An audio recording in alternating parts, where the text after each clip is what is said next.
Depuis 1989, des centaines d'acteurs du débat public sont venus échanger avec des étudiants et un public toujours plus large. Année après année, tous ceux qui ont participé à la Cité de la Réussite ont modestement essayé d'apporter leur pierre au débat citoyen. Partager des connaissances, s'intéresser, s'étonner, questionner, apprendre et comprendre les autres.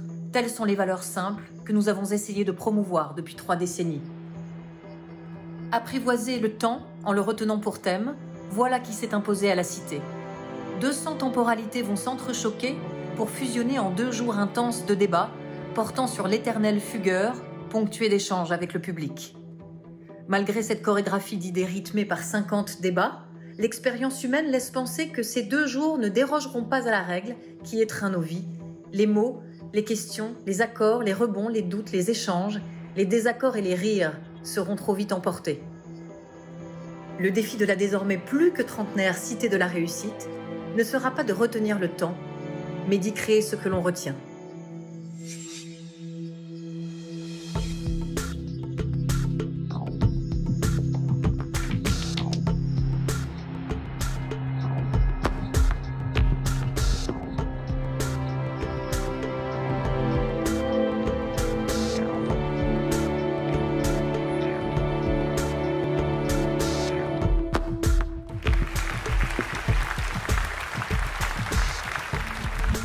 Et bâtir quelque chose ensemble.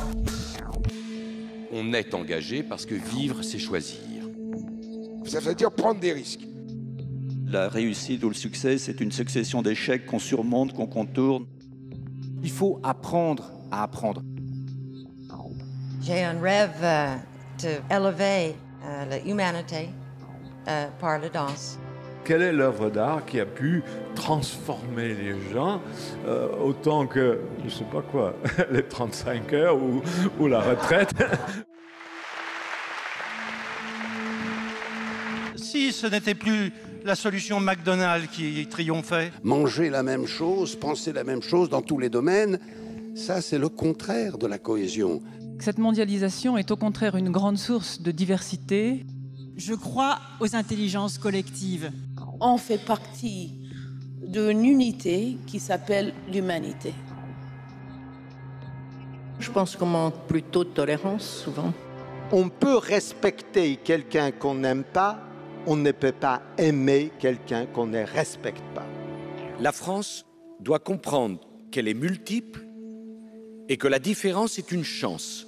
Chacun sait qu'il constitue un maillon et que si ce maillon faiblit, tout s'écroule. La lâcheté générale à l'égard de la responsabilité politique. Mais l'idée, c'est d'installer que les hommes politiques sont complètement déconnectés des réalités. Nous sommes entrés dans un nouveau siècle et déjà, il est en danger.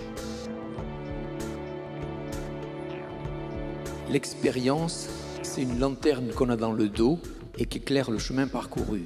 La lutte contre l'incertitude, c'est ça notre destin.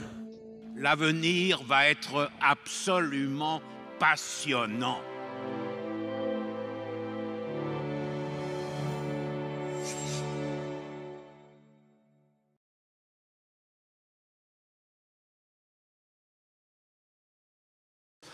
Bonjour à toutes et à tous, et merci de votre présence avec Laurence Séquilbé, je ne sais pas si on dit maître, mais moi je dis maître, une musicienne et chef d'orchestre que vous êtes, et Marc Lambron, monsieur l'académicien, au demeurant maître aussi peut-être, et écrivain. Je reviens à vous dans un instant. Donc on a du temps, on a jusqu'à 12h30 avec des questions. Je vais commencer bien sûr pour ouvrir cette session, mais aussi avec les 3 étudiantes qui ont préparé ce débat avec nous, Justine Friou, qui est en école d'ingénieur, le PF, Clara Marigot de Sciences Po Toulouse, et Anne Lorvilla, qui est en droit européen à Bordeaux, qui sont là. Donc vous voyez, nous sommes, l'ensemble de l'Hexagone est représenté. Et puis vos questions à vous, si vous le souhaitez, dans les 20 dernières minutes, en troisième tour en quelque sorte, à nos deux invités. Je vous présente un peu mieux que je ne l'ai déjà fait, Laurence Equilbet. Donc vous êtes pianiste, flûte traversière, disiez-vous, puis vous êtes chef d'orchestre aujourd'hui avec deux Insula Orchestra et puis Accentus, qui est un chœur, et aujourd'hui en particulier à la scène musicale, mais vous collaborez avec des orchestres dans le monde entier.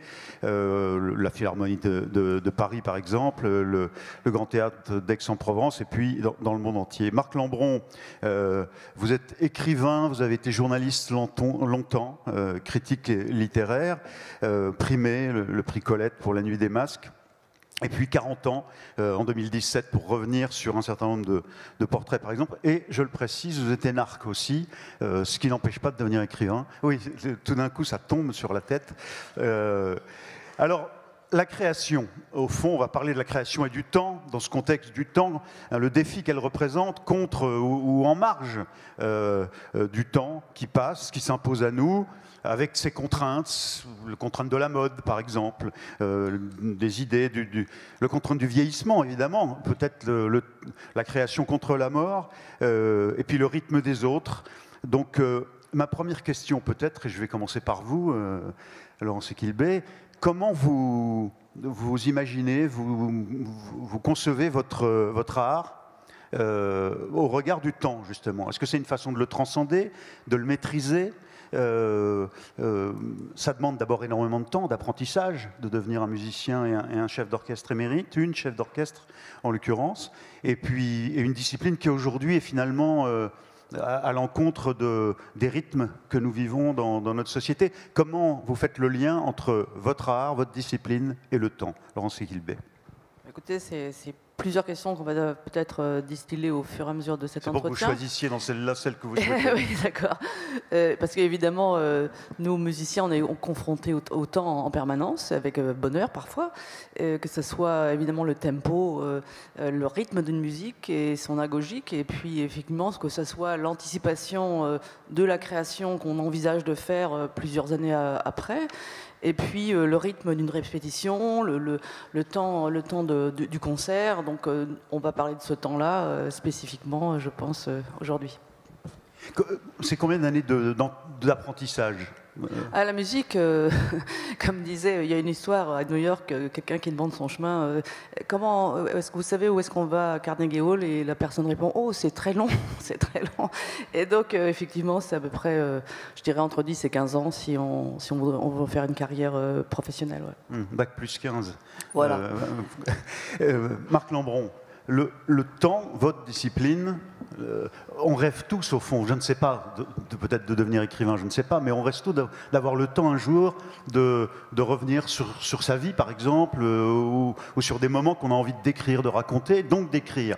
Mais pour ça, il faut aussi un apprentissage, c'est long, c'est compliqué, et en général, on dit qu'on gagne pas sa vie en étant écrivain, ou peu, que rares sont ceux qui y arrivent, et donc au fond, c'est un passe-temps à côté. Bon, vous êtes de ceux qui ont réussi à en vivre. L'apprentissage que ça a demandé aussi, et comment vous l'appréhendez au regard de la question du temps? Bien, d'abord, bonjour. Oui, la question de l'argent, elle est assez secondaire, même si on demandait un jour à Paul Morand pourquoi est-ce que vous écrivez, il répond pour être riche et célèbre. Mais il s'est trompé de canton, si vous voulez. C'est pas par là qu'il faut passer. D'ailleurs, qu'est-ce que c'est qu'écrire? Est-ce que écrire, c'est être forcément publié? Il y a ce mot d'Oscar Wilde à propos d'un de ses amis disant, n'ayant pas trouvé d'éditeur, il a décidé d'écrire pour la postérité. Alors, moi, j'ai trouvé un éditeur, donc je n'écris pas pour la postérité. Alors, la question du temps, en effet, vous avez raison de revenir vers les années d'apprentissage, parce que je crois que tout auteur est un ancien lecteur. Donc, en réalité, les sources temporelles de l'écriture, moi, je les placerais dans l'enfance, c'est-à-dire dans les premières lectures. Et à cet égard, je viens d'un monde qui est plus proche de Marcel Proust que de Mark Zuckerberg. C'est-à-dire que lorsque j'avais 7 ou 8 ans dans les années 60, qu'est-ce qui séparait un garçon de mon âge de la lecture? En réalité, fort peu de choses.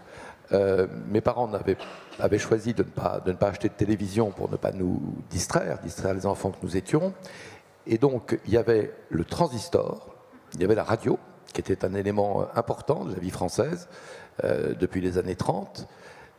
Et puis, il y avait le tourne-disque. Voilà un mot qui a disparu, je vois les jeunes gens qui sont devant moi, ou l'électrophone, où on écoutait, il y avait le diamant, le saphir, on posait le saphir sur des 33 tours, et la musique sortait des baffles. Je dis ça aux usagers de Facebook et du Bluetooth, n'est-ce pas? Bon, ceci pour dire que une fois ces tentations dissipées, eh bien, il y avait quoi? Il y avait les livres. Et le temps que dans l'enfance on consacrait à la lecture posait sans doute en vous, infusait en vous cette idée que la littérature, c'est ce qui installe des mondes à côté du monde.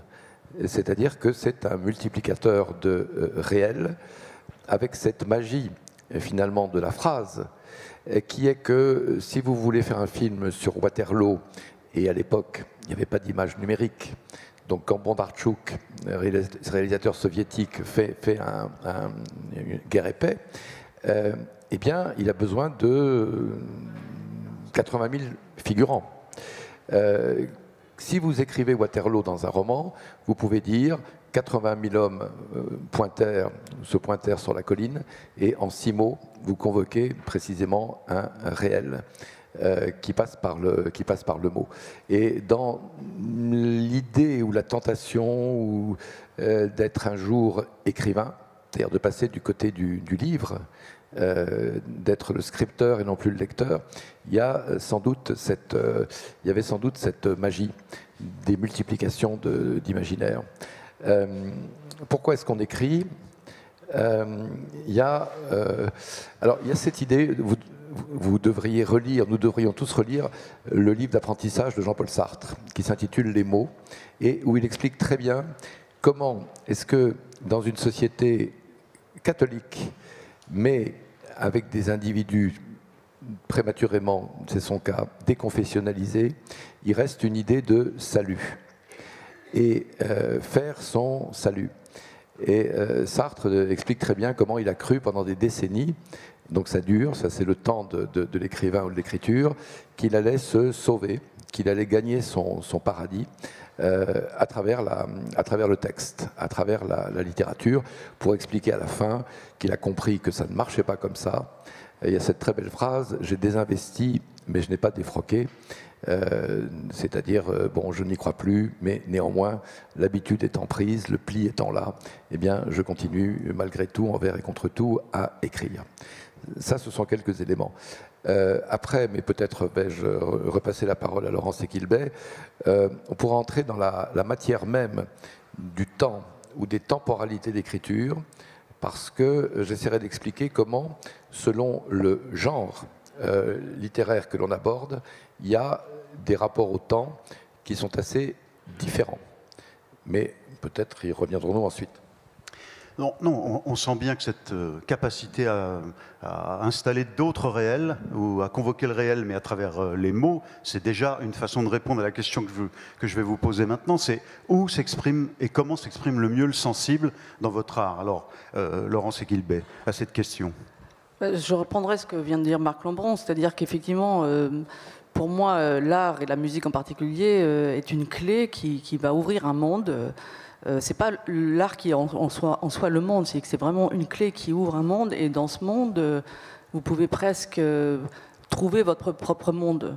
Et donc ça, c'est tellement important. Et c'est pour ça d'ailleurs que nous, dans le projet justement à la scène musicale dont vous parliez, on est très attentif notamment aux jeunes gens et à la jeunesse, parce qu'on sait que dans ce monde-là, une œuvre peut changer le cours d'une vie, et que c'est un monde très sensible. D'ailleurs, c'est pour ça d'ailleurs qu'il y a parfois des publics ou des artistes qui sont énervés par des bruits extérieurs, que ce soit des toux ou des téléphones. C'est pas juste par moralisme, mais c'est parce qu'on est dans ce monde qui est très sensible, et que si tout d'un coup on vous en sort, c'est gravissime. Ça peut être gravissime. Alors dans votre endroit de spiritualité dans lequel vous vous trouvez. Donc effectivement, pour moi, effectivement, qui suis artiste, le sensible, c'est forcément une relation avec l'art, qui peut être les arts plastiques, qui peut être la peinture, qui peut être la littérature, qui peut être évidemment la musique, le théâtre, tout ce qui peut vous faucher du pouvoir du réel. Alors, le temps, oui. Différents registres, différents rythmes. Oui, alors avant d'arriver à des confessions, peut-être quelques préliminaires sur les jeux temporels dans la littérature et dans les livres des autres et dans les grands livres. Il y a des exemples assez amusants de lapsus temporels chez les grands auteurs. Je vais vous en donner 2 ou 3, parce que ça engage le rapport d'un écrivain avec la temporalité même de son œuvre, surtout quand c'est une fiction. Exemple de Flaubert. Dans L'éducation sentimentale, le protagoniste, Frédéric Moreau, a une liaison avec une Laurette, une fille du trottoir, qui se prénomme Rosanette, et il nous est dit à un moment du récit que Rosanette tombe enceinte de Frédéric Moreau, et l'enfant va naître plus tard dans le récit, et d'ailleurs ce sera un enfant mort-né. Il se trouve que L'éducation sentimentale est un roman particulièrement complexe dans les registres temporels et dans l'entrelacement des intrigues, ce qui fait que Flaubert, pardonnez-moi l'expression, s'est emmêlé les pinceaux. On a des marqueurs temporels historiques, par exemple la Révolution de 1848, qui permettent de dater les différents moments du récit, ce qui fait que la grossesse de Rosanette dure 20 mois. Il s'agit donc d'une grossesse d'éléphant. Et là, pour le coup, le romancier a été en quelque sorte abusé, ou en tout cas n'a pas tenu absolument ce temps, qui n'est pas le temps réel, mais qui est le temps de la fiction.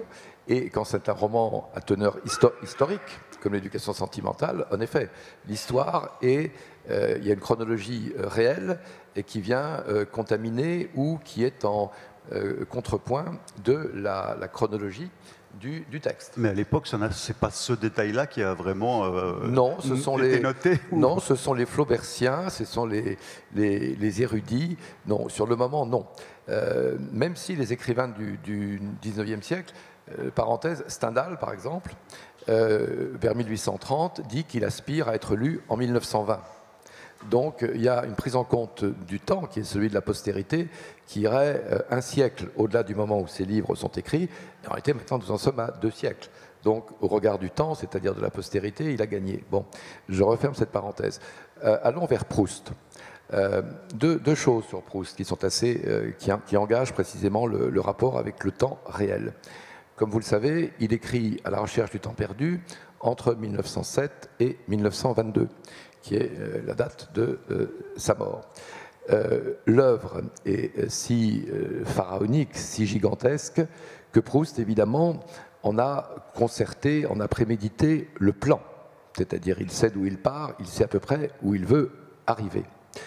Et il emploie d'ailleurs la métaphore de la cathédrale. Il est comme l'architecte d'une cathédrale qui va construire son livre comme un monument majeur. Je crois qu'en nombre de signes, d'ailleurs, À la recherche du temps perdu est plus long que la Bible. Simplement, quand on écrit sur une quinzaine d'années un même livre, dans ces tomes successifs, peuvent surgir des éléments qui n'ont pas été prévus dans le plan initial de la cathédrale. Et en l'espèce, il y a un événement majeur, c'est 14-18.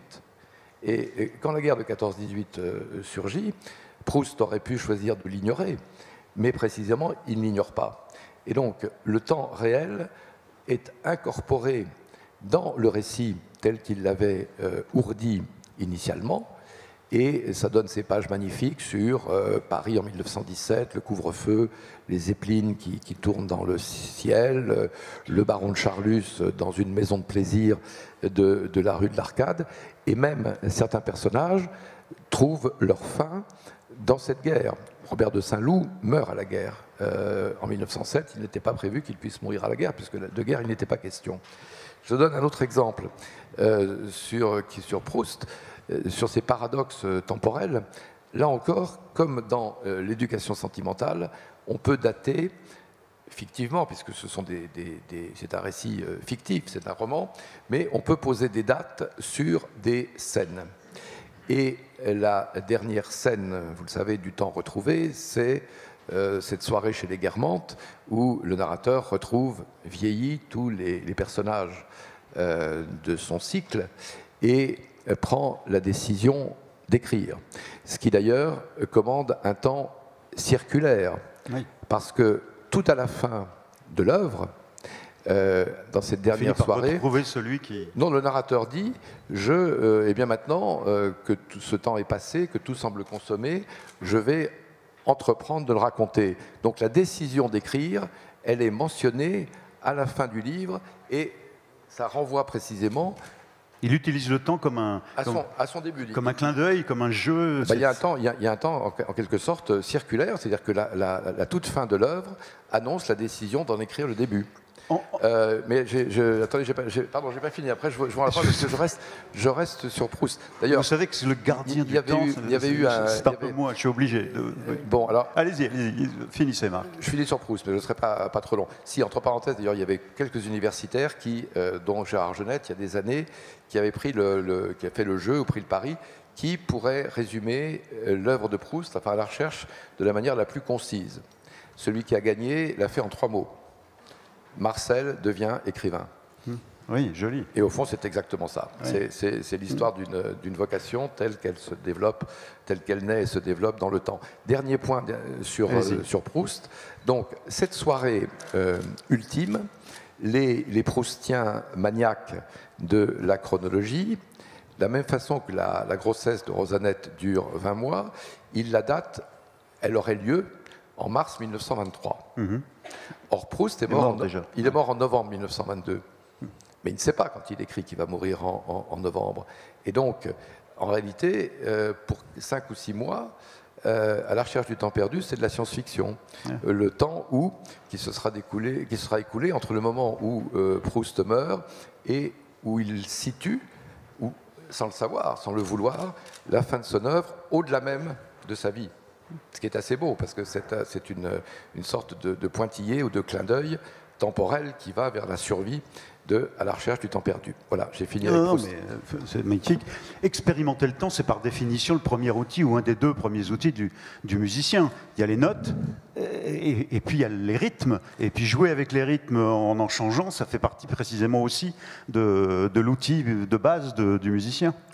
Oui, tout à fait. Tout à l'heure, on a parlé de ce qu'on appelle les tempi, ou les tempos en français avec un S, comme on veut. Et effectivement, les anciens, d'ailleurs, parlaient du temps parfait, des tempus perfectum, et ils le signifiaient par un cercle, d'ailleurs. Et c'est très intéressant, d'ailleurs, d'étudier la question des tempi avec la musique ancienne, moyenâgeuse, parce qu'on s'aperçoit qu'ils n'avaient pas les instruments qu'on a aujourd'hui pour mesurer les temps par minute. Et donc, ils se basaient beaucoup sur le pouls, notamment, qui était généralement, à l'époque, à peu près 80 battements par minute. Et puis, donc, c'est pour ça que nous, musiciens, on est très sensibles à la variété des tempi. Peut-être je connais un chef d'orchestre qui s'appelle Nicolaus Harnoncourt, qui était un des premiers grands baroqueux, qui a peut-être la variété des tempi la plus riche qui soit. Parce que si on y prend garde, on se retrouve sinon très souvent à des tempos moyens, donc par exemple autour de 80, c'est assez naturel, ou bien autour de 100, 120, qui est le tempo de la marche. Donc on peut très vite être dans des tempos lents et vite les mêmes. Donc il faut vraiment s'éduquer la pulsation, donc une pulsation qui vient de pouls.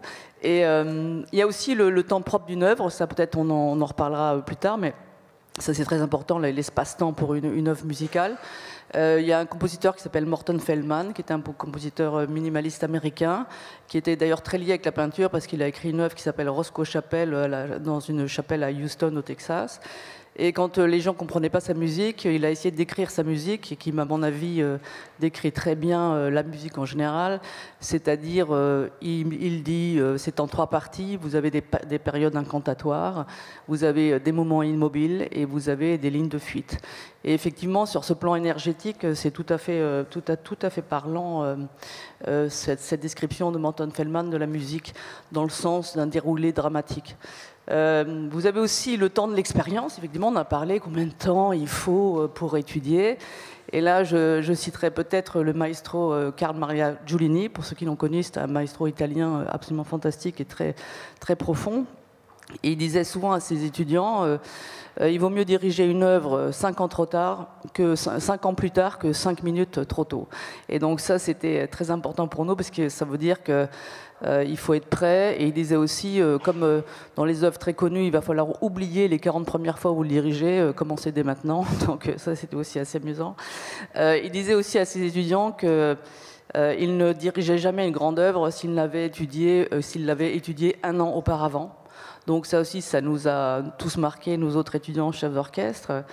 Je parlerai aussi peut-être du temps numérique, parce que nous, on considère, en tout cas avec le projet que je développe, que le numérique est un allié du spectacle vivant. Donc le temps du numérique n'est pas du tout le même, et notamment des formats numériques qui sont, vous le savez, souvent assez rapides et assez... Donc c'est à nouveau une nouvelle dramaturgie. Qu'est-ce que c'est que ce projet dont vous parlez à l'instant? Non, je parlais du projet à la scène musicale, qui est donc un projet Kinsoul Orchestra que je développe avec beaucoup de formats innovants, dont des formats numériques qui accompagnent un peu, comme font les artistes pop, autour d'un projet majeur qui a toute une constellation de propositions qui peuvent être éducatives, mais qui peuvent aussi être artistiques dans le monde du numérique et bientôt dans le monde de la réalité virtuelle, qui pour moi sont des compagnons de route très importants.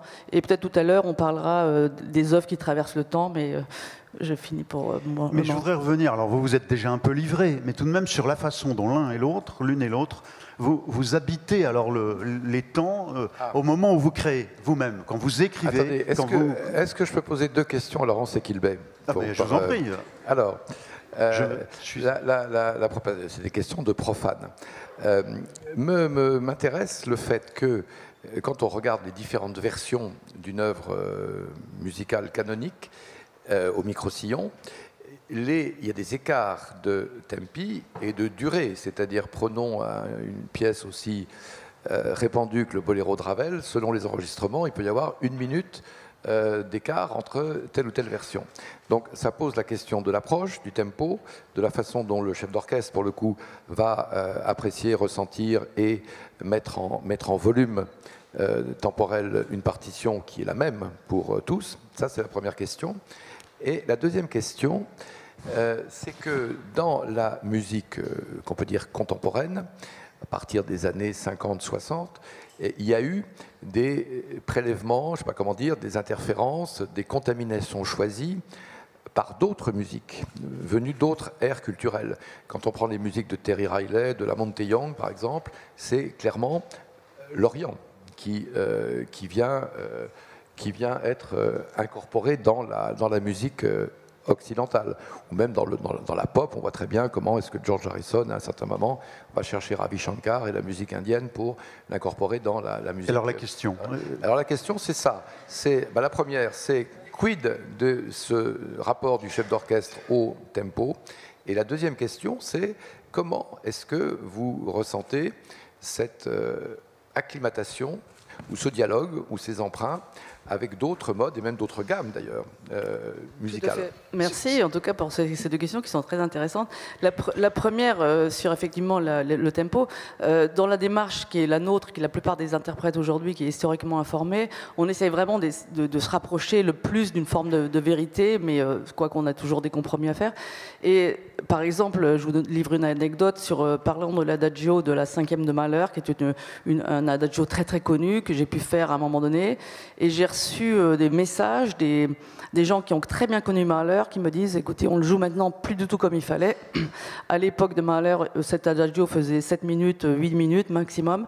Et maintenant, Bernstein, par exemple, le fait durer 11 minutes, ce qui est tout à fait excessif. Et donc, il y a des gens qui œuvrent pour que la vérité du tempo soit là. Il y a aussi des anecdotes de jeunes chefs. Par exemple, une fois que Klemperer, qui est un grand chef, a remplacé au pied levé quelqu'un à l'opéra, et la représentation a duré 45 minutes de plus. Donc, c'était presque extrême. Donc maintenant, il n'y a jamais de vérité, mais on essaye quand même, par la science aussi, des traités et des informations que donnent les indications, par exemple Allegro giusto, andante molto, etc. Ça, on peut faire ça, et que maintenant, avec le métronome, on peut avoir une idée plus juste, mais ce qui n'empêche une certaine liberté et une certaine agogique dans le tempo. Mais vous avez raison, en tout cas au XIXe siècle et au XXe siècle début, il y avait une variété de tempo beaucoup plus importante qu'aujourd'hui. Et sur la deuxième question de l'emprunt à plusieurs langages, c'est sûr que de façon... depuis très longtemps, ce qu'on a appelé le style misto, c'est-à-dire le style mixte, a été quelque chose de tout à fait possible en musique, et notamment à l'époque, notamment dans la musique religieuse. C'était quelque chose que, dans le sacré, on tolérait tout à fait de faire des emprunts au baroque quand on était dans l'époque classique, etc. Et qu'au début du XXe siècle, quand la tonalité s'est un peu... fatigué, on a cherché vraiment à styler. C'est pour ça d'ailleurs que des minimalistes américains ont pu avoir un tel succès, ou bien des écritures tout à fait tonales mais nouvelles parce que stylistiquement absolument renversantes. Et ça a été le cas par exemple d'un Berlioz ou de compositeurs comme ça qui ont emprunté énormément, cité, qui est quelque chose qui est une forme de composition nouvelle qui a émergé au début du XXe siècle. Donc quand vous évoquez ces citations, même aujourd'hui, elles sont plus fortes encore avec les musiques contemporaines ou non? C'est très ouvert aujourd'hui. Il y a beaucoup de grammaire qui existent, il n'y a pas une grammaire qui s'impose. Et effectivement, la citation, l'emprunt est peut-être moins en vogue qu'au début du XXe siècle aujourd'hui. Alors vous avez très habilement échappé à ma question. Qui était, allons-y, qui était comment vous-même, c'est une question à tous les deux, vous habitez le temps chaque fois que vous êtes au moment de la création. Vous, quand vous commencez à l'approche d'une œuvre avec un orchestre, et vous, quand vous écrivez. Alors, là, on va entrer dans l'atelier, dans la technique, dans la fabrication. Et après, les trois étudiants. Alors, je dirais que, j'essaierai de ne pas être trop long, mais mon expérience, c'est que selon le support ou selon la destination de ce qu'on écrit, on peut entrer, en tout cas c'est mon expérience, dans des temporalités différentes. Et moi j'en connais 3. Première temporalité, vous avez dit, je suis encore d'ailleurs journaliste. Un journaliste, c'est quelqu'un qui par définition, alors il y a 2 choses, la commande, très souvent, c'est-à-dire que vous n'avez pas forcément la décision d'écrire, on vous commande un article sur tel thème ou tel personnage. Donc ça c'est assez intéressant parce que moi j'ai toujours été stimulé par le fait qu'on me demande d'écrire sur des choses que je n'attendais pas à traiter. Et deuxièmement, la rapidité. Et là, c'est là que il y a une échéance. Il y a une échéance. Il y a une échéance, il y a le bouclage. Et donc c'est une écriture qui est contrainte, qui de manière contrainte doit être rapide. C'est un temps d'écriture. Quand vous êtes un quotidien, c'est du jour au lendemain. Et un hebdomadaire, c'est 3 ou 4 jours. Donc ça, c'est le temps de l'écriture que je dirais journalistique, qui est assez rapide, qui est assez stimulante. Et ça a des vertus ou ça n'a que des inconvénients? Ça a des vertus. La vertu de vous faire écrire sur ce que vous ne pensiez pas traiter, ça c'est sûr. Et deuxièmement, c'est un très bon exercice. C'est un très bon exercice de légèreté. J'ajouterai une chose d'ailleurs, puisqu'on est dans la technique, c'est qu'il y a je pense qu'un musicien, une musicienne peut le sentir, c'est qu'il y a une différence d'approche selon le vecteur d'écriture, c'est-à-dire la plume ou le clavier. Moi, j'ai longtemps écrit à la plume, et s'il fallait prendre une métaphore musicale, la plume, ça glisse sur le papier, c'est presque comme un archet sur un instrument à cordes. Quand vous êtes, ce qui est maintenant le plus courant, devant le clavier de votre ordinateur, c'est percussif. Donc ça ressemble plus à un piano, si j'ose dire. Donc ça engage l'écriture, ça engage le corps, et ça engage aussi peut-être des temporalités, ou en tout cas même des textures, enfin des rapports avec la main qui ne sont pas les mêmes. Ça change le style? Ça peut, bon, moi à terme non, mais oui, ça peut avoir des conséquences. Et puis alors l'avantage du clavier, l'avantage et l'inconvénient, c'est le remords. C'est-à-dire que vous corrigez immédiatement. Alors vous n'avez pas, comme à l'époque de Proust, les paperoles, les ajouts, les premiers jets, quelque chose se perd dans l'écriture au clavier. Alors les deux autres temporalités. Alors, deux autres temporalités. La deuxième temporalité, c'est la temporalité du diariste. C'est-à-dire quand vous tenez un journal. Ce qui m'arrive, pas de manière soutenue, mais certaines années, je décide de tenir un journal. Bon. Alors là, c'est assez particulier, parce que le journal, c'est un genre, c'est l'écriture ouverte, c'est l'œuvre ouverte, pour citer un titre d'Umberto Eco, parce que c'est l'aléa. C'est l'aléa qui commande. Par définition, vous ne savez pas, 1er janvier, ce que vous allez écrire le 15 novembre. Donc, vous êtes tributaire de ce qui va arriver, et que vous ne savez pas. Et en même temps, vous avez des options de focale, si j'ose dire. C'est-à-dire que quand vous lisez les grands journaux, certains, je pense à Amiel ou Virginia Woolf, c'est vraiment la chronique d'une intériorité.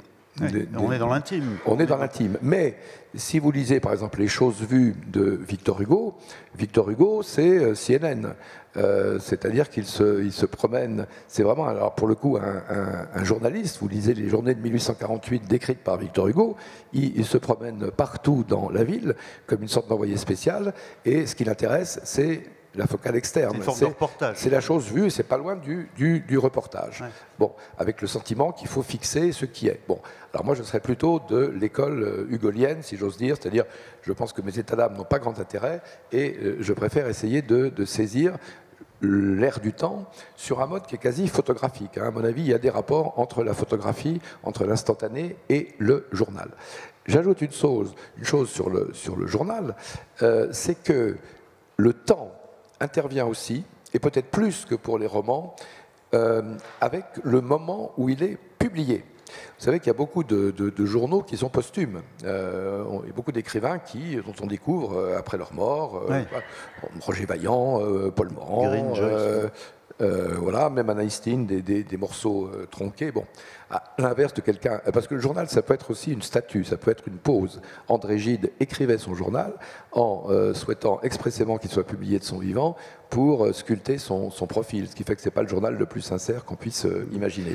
Mais l'intérêt du temps, le temps est un très bon co-auteur pour les écrivains paresseux. Car si vous laissez dormir un journal pendant 5 ans, pendant 10 ans, c'est comme un vin. Il va vieillir. C'est comme un vin qui vieillit en fût.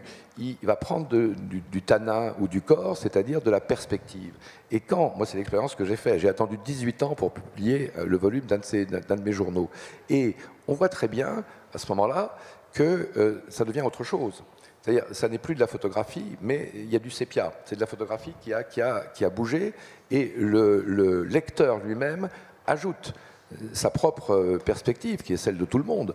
C'était comme ça, où le temps a passé, où on a changé de monde. Alors, et donc c'est un type d'écriture où le le moment de la publication importe peut-être plus que pour des romans. Bon. Le troisième rythme, vous y reviendrez peut-être, mais c'est, j'imagine, l'essai ou le roman. Enfin, c'est le roman. C'est le roman.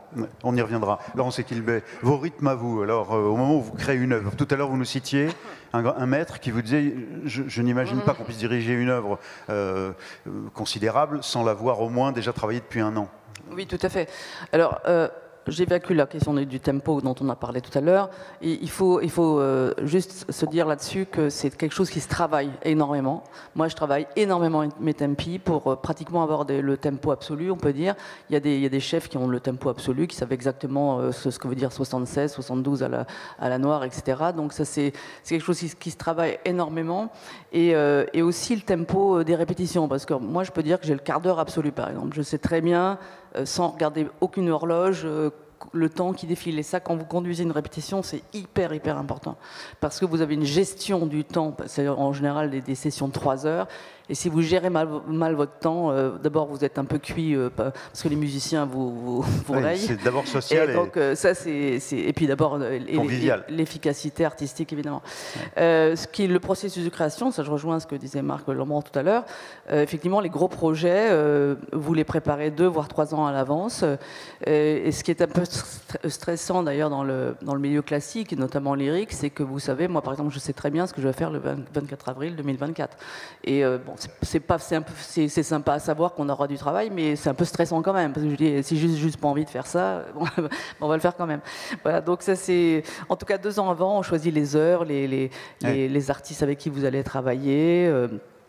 Vous faites le planning artistique 2 ans avant, etc. Donc ça, c'est une réalité qu'on a tout à fait c'est une obligation de production, ça. Oui, tout à fait. Parce qu'on se dit souvent, ça pourrait être plus souple, plus rapide. Et alors d'ailleurs, c'était peut-être un des bienfaits entre guillemets du Covid, c'était que tout d'un coup, on s'est aperçu que le dernier moment, c'était sympa aussi, quoi, en fait.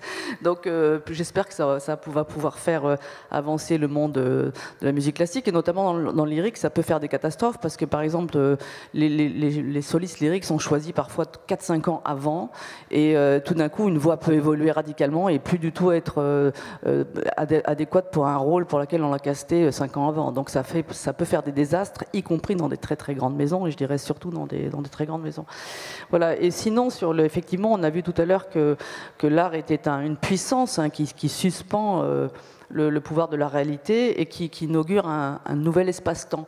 Et moi, je sais qu'une de mes quêtes d'interprète, c'est avant tout la projection de la forme. C'est ce qui me passionne le plus.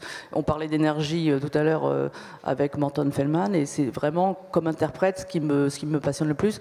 Et j'ai commandé récemment une série qui s'appelle Archimusique, et qui va mettre en 3D et dans l'espace les principales formes musicales qui ont inspiré beaucoup les compositeurs au XIXe siècle. Par exemple, parlons de la forme sonate, qui est une des grandes formes de la musique classique que Beethoven a utilisée, etc.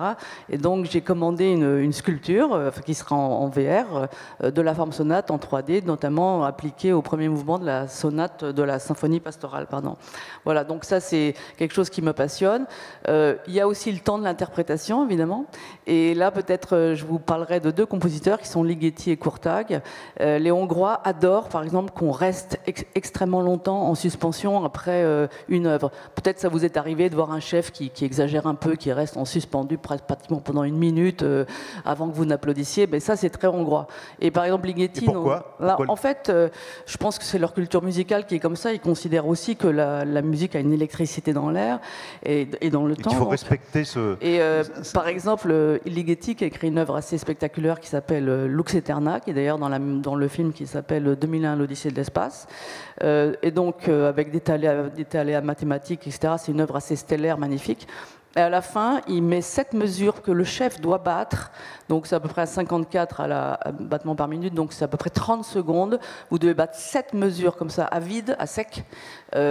Voilà, vous devez les battre. C'est dans sa partition, c'est car tout le monde, tous les chefs qui font ça, battent, ils ont un peu l'air bêtes, bref. Et donc voilà, donc ça c'est Ligeti. Et un de ses disciples qui s'appelle Kurtág, qui est aussi hongrois, un jour était à un concert pour une création contemporaine que je donnais. Il vient me féliciter à la fin, tout ça, puis il me dit « Ah, juste une chose...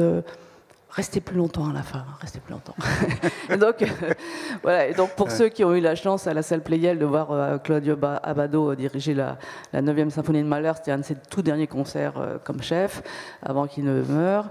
Il est resté très très longtemps et c'était pas exagéré. Merci. Alors, les 3 étudiantes qui ont préparé ce débat avec nous, je vous en prie, à vous la parole. J'ai une chose à dire, moi j'interfère. Non, j'ai des questions à Laurence Ekilbé, mais très rapidement, ce qu'elle vient de dire, parce que ce qui me frappe, ça me fait par esprit d'escalier, c'est qu'il y a fait une différence de métier, et même d'art, c'est qu'un écrivain, il est solitaire. Donc il est assez maître de son temps, y compris le temps de l'écriture et de la publication. Sauf les journalistes qui travaillent en équipe. Comme on le disait, sauf les journalistes, sauf l'écriture journalistique. Après, je parlais de l'écriture romanesque. Alors que dans la musique, il y a une chose quand même d'abord différente, c'est que ça engage parfois des dizaines de personnes. D'ailleurs, c'est quand même un art collectif. Donc, ça consiste c'est programmatique. Comme vous le disiez, les contrats sont signés 3 ou 4 ans avant. notamment pour un opéra. Donc ce qui suppose d'accorder les temps et même les vies d'un certain nombre de chanteurs ou de musiciens pour qu'à un certain moment, tout ça se coagule et qu'ils travaillent ensemble. Ce qui n'est pas forcément facile. À cet égard, ça ressemblerait plus aux Jeux Olympiques, ou au programme, ou après tout, à un tournage de cinéma, où là aussi, il faut diriger, en général, à terme plus rapproché, faire travailler ensemble un certain nombre d'artistes, dans le but d'obtenir une durée, parce qu'un film, ça dure 1h30 ou 2 heures. Et d'ailleurs, je serais curieux, dernière question, de savoir quelle est la proportion entre, pour certaines œuvres, le temps d'exécution de l'œuvre et le temps de répétition. Par exemple, si on prend la tétralogie, c'est quoi? Ça doit être 12 heures en 4 segments. Pour 12 heures à Bayreuth, combien d'heures de travail avant? C'était ça la question. Non mais en tout cas, là où vous avez raison, c'est que nous, on a des formats de répétition, 1 semaine à 10 jours, pour en gros une œuvre qui dure 2 heures. Et donc forcément, mathématiquement, si vous voulez monter la tétralogie pour que tout se suive à la soirée, il va falloir que vous anticipiez ça plusieurs semaines à l'avance. Donc un opéra, ça se répète à peu près 4 à 5 semaines pour la partie scénique. Et puis la musique arrive en général la dernière semaine. Donc effectivement, cette question de la durée du concert, pour une musique qui est homogène dans sa difficulté, hein, il y a quand même des musiques plus faciles que d'autres, quand même, ça il faut le dire. Par exemple, ce qui est intéressant, c'est que vous voyez Le Sac du Printemps, une œuvre qui a demandé, je crois à l'époque, 28 répétitions, et aujourd'hui elle en demande même pas 3. Donc il y a aussi le fait qu'on s'améliore et que voilà. Je veux dire que Pierre Monteux était un chef laborieux, ou que c'était si nouveau que voilà. C'est ça. Les étudiantes, allez-y. Je vous en prie, on va prendre 3 questions, si vous voulez bien, et puis allez-y. Pour reprendre ce que disait Madame Equilbret tout à l'heure, vous nous disiez que certaines œuvres étaient de plus en plus ralenties, par exemple avec 45 minutes de plus. Serait-il à l'inverse possible d'imaginer une œuvre où on se passerait de la lenteur ? Attendez, 3 questions, si vous voulez bien, et puis de la lenteur. Alors, Monsieur Lambron, vous parliez de la mort de Proust et de son rapport au temps.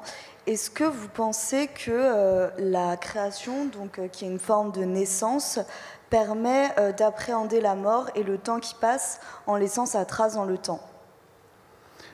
Merci. 3e question. Bonjour.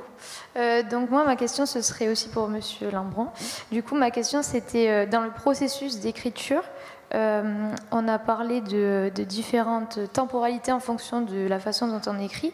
Qu'est-ce que vous pensez qui est le plus spontané dans l'écriture et qui traduirait le mieux la vérité de l'écrivain? Est-ce que c'est le fait de recevoir une commande et du coup d'avoir un temps limité, ou c'est le fait au contraire d'être assez libre et de choisir son temps du fait par exemple de l'écriture d'un roman ou d'une œuvre sur la durée? Ça donnera l'occasion, Marc Lambron, de développer sur le roman, puisque vous ne l'avez pas encore fait. Merci. Saisi la perche. Alors, Laurence Equilbet, sur la lenteur en particulier, mais aussi peut-être à vous sur le rapport à la pérennité. Ah oui. Laisser quelque chose dans le temps. C'est sûr, le fait que certains chefs-d'œuvre transcendent le temps et le traversent le temps, c'est ça? Vous voulez qu'on parle de ça maintenant? C'est ça? J'ai pas compris la question, en fait, Madame Equilbet n'a pas compris la question sur la lenteur, ce qui est tout à fait honorable, d'autant plus qu'on n'entend pas bien, c'est assez ça résonne. Alors allez-y, je vous en prie, reposez votre question. La question, c'était que vous nous disiez que certaines œuvres étaient aujourd'hui ralenties. Or, dans le monde actuel, on se rend compte que de plus en plus de choses tendent à être accélérées. Est-ce que ce serait possible d'accélérer des œuvres classiques, de les faire de 45 minutes plus courtes? On pourrait se passer de la lenteur? Pour les rendre plus accessibles aux... Non, je pense qu'aujourd'hui, en fait, c'est vrai que le mouvement des baroqueux, comme on les a appelés dans les années 60, a beaucoup fait pour que les vrais tempi reviennent et qu'on tout d'un coup, on s'est réveillé dans la musique baroque et classique surtout d'ailleurs. Mais paradoxalement, il y a des chefs très, très jeunes qui aujourd'hui prennent des tempi, mais incroyablement lents, pratiquement comme dans les années, je sais pas, au début du XXe siècle, donc c'est très curieux. Donc c'est pas du tout une tendance Par contre, la question des formats de concert est très étudiée étudié en ce moment, et je sais par exemple il y a un format que les gens aiment beaucoup, c'est disons un peu comme au théâtre, le 1h30 one shot, enfin qu'on reste dans ce monde et qu'effectivement la dramaturgie d'un concert est très importante. C'est-à-dire que l'électricité émotionnelle que vous créez dans un concert, ne pas tout le temps, etc. Donc ça c'est très étudié, mais on ne va pas raccourcir les œuvres ou les accélérer parce qu'on est pressé aujourd'hui. D'abord, on n'a jamais eu autant de temps qu'aujourd'hui, en fait. Mais par exemple, certains médias, je ne vais pas les citer, mais y compris même France Musique, si, allons-y, ont du mal parfois à citer, à diffuser l'intégralité d'une œuvre. Ils la découpent. Oui, mais ça peut se comprendre à la radio, parce que les grands chefs-d'œuvre ou les grandes œuvres, elles méritent une qualité d'attention qui ne peut pas forcément être celle qu'on a avec la radio. Donc ça ne vous choque pas? Non, ça ne me choque pas. Je sais que j'aime bien parfois écouter une œuvre dans son entièreté, surtout s'il a une vraie logique, une vraie construction globale, intègre. Mais je dois dire que la consommation des gens à la radio font que parfois ça peut être admissible de Donc sectionner. Cette adaptation est légitime, c'est au fond... Oui. Ok. Marc, je vous en prie. Alors, non, juste une chose sur ce que vient de dire Laurence Equilbet, c'est que, évidemment, nous sommes, et ça c'est votre expérience, nous sommes dans la musique dite classique ou contemporaine. Mais on peut mentionner au passage, avec un astérisque, les musiques qui sont quand même très, très présentes aujourd'hui, notamment le jazz et le rock, ou l'improvisation. Et c'est-à-dire, c'est un espace ouvert. Vous prenez un morceau qui fait 3 minutes sur le LP initial et qui peut être développé pendant un quart d'heure. Donc là, il y a un rapport au temps qui varie selon que on est en studio ou ensuite le morceau est joué en public. Vous prenez même assez anciennement un morceau de Coltrane qui est enregistré, John Coltrane, en 4 minutes, il va le jouer pendant 20 minutes sur scène. Et heureusement, nous sommes dans un siècle, d'ailleurs, moi je bénis tous les jours, non pas Gutenberg, parce que c'était il y a assez longtemps, mais le fait que nous ayons à disposition une archive musicale des plus grands artistes depuis 1900 ou 1905. Enfin, ça, c'est une chose totalement... Mais nous vivons vraiment dans un musée sonore grâce à l'enregistrement. Caruso a été enregistré, Marcel Proust d'ailleurs n'a pas été enregistré. Nous n'avons pas sa voix, mais nous avons même la voix d'Apollinaire, par exemple, ou nous avons la voix de Tolstoï. Je dis ça au passage sur le. Et Colette, on a pas mal entendu Colette. Ah bah oui, mais Colette elle est morte en 54, je crois, alors que Tolstoï, qui était né vers 1828 et qui meurt en 1912 ou 13, l'année précédant sa mort, on a enregistré un rouleau et on peut entendre la voix d'un homme qui était né vers 1828 ou 1830. Ça, c'est aussi un vertige du temps. Apollinaire aussi était enregistré en train de réciter le Pont Mirabeau. Bon, alors sur les deux questions qui ont été posées, première question, c'est la question de la mort. Au fond, on y arrive, tous. Alors bon, il y a des écrivains qui ont pris une posture, et souvent ils avaient des raisons historiques de le faire. On écrit contre la mort, on écrit contre... Bon, et ceux qui sont tout à fait légitimes à le faire, qui l'ont été au XXe siècle, c'est ceux qui sont revenus de la mort. Je pense à Primo Levi, je pense à Solzhenitsyn, enfin la littérature du XXe siècle, mais ça commence avec Dostoïevski, Souvenir de la Maison des Morts, aura été précisément une littérature qui porte la marque d'un temps caché, c'est-à-dire d'un lieu dérobé, qui sont les usines de mort, qui auront prospéré, comme on le sait, en Europe. Et d'ailleurs, jusqu'à ce que la graphie, vous savez que Solzhenitsyn écrivait des choses sur sa main pour garder trace de ce qu'il allait ensuite consigner comme il le pouvait sur des pelures de papier. Bon, je crois que tout écrivain, il vous le dira ou il vous le dira pas, mais évidemment, ce qui est au fond de son activité, mais pas seulement les écrivains, je pense que c'est vrai des peintres et sans doute des compositeurs, c'est la question de la trace. Pour moi, vraiment, le mot important, c'est la trace, c'est-à-dire qu'est-ce qui va rester, comment est-ce qu'on va faire son salut, disait Sartre, ou est-ce qu'il y aura une postérité, comme le disait Stendhal.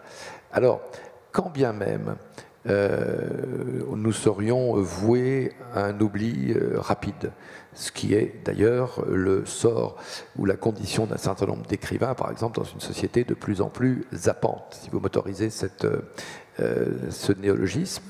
Moi, quand j'écris, j'ai dû écrire 25 livres à ce jour, je me dis que si dans un siècle, un arrière-petit-fils ou une arrière-arrière-petite-fille tombe sur ces livres, il y aura au moins une personne, peut-être deux, peut-être trois, par lignage, qui diront il y avait un drôle de type il y a un siècle, il se trouve que c'était mon arrière-arrière-grand-père, et voilà qui il était. Donc ça, c'est le rôle testimonial, je dirais, de l'écriture et d'une trace, quand bien même ça ne serait que pour quelques personnes de votre descendance ou de votre famille. Voilà. Après tout, sur chaque pierre tombale, il y a un nom propre. Le nom, ça importe. Il y a certaines mystiques juives, par exemple, vous lisez le Talmud et vous verrez quels sont les développements autour, précisément, de l'importance du nom imprimé. Donc, mettons qu'on écrive tous, d'une manière plus ou moins avouée et plus ou moins tragique, contre la mort. Ça, c'est la première réponse. La liberté, alors, que donne ou non, elle s'exprime où?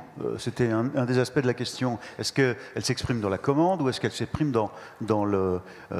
quelle est celle qui est la plus productive des deux? Oui, je crois que la question de mademoiselle, c'était quoi? De dire, est-ce qu'au fond, il y a des formes ou des vitesses d'écriture qui sont plus ou moins légitimes? Est-ce que vous pouvez la reformuler? Oui, cette question? alors c'était plutôt sur la spontanéité et la vérité dans l'écriture. Oui. Est-ce que ça ressort davantage quand on est sous pression d'un délai, ou c'est plutôt quand justement on se sent libre d'écrire ce que l'on veut, poussé par une impulsion personnelle? Voilà. Oui, alors ça c'est une question très intéressante parce que la réponse est absolument ouverte.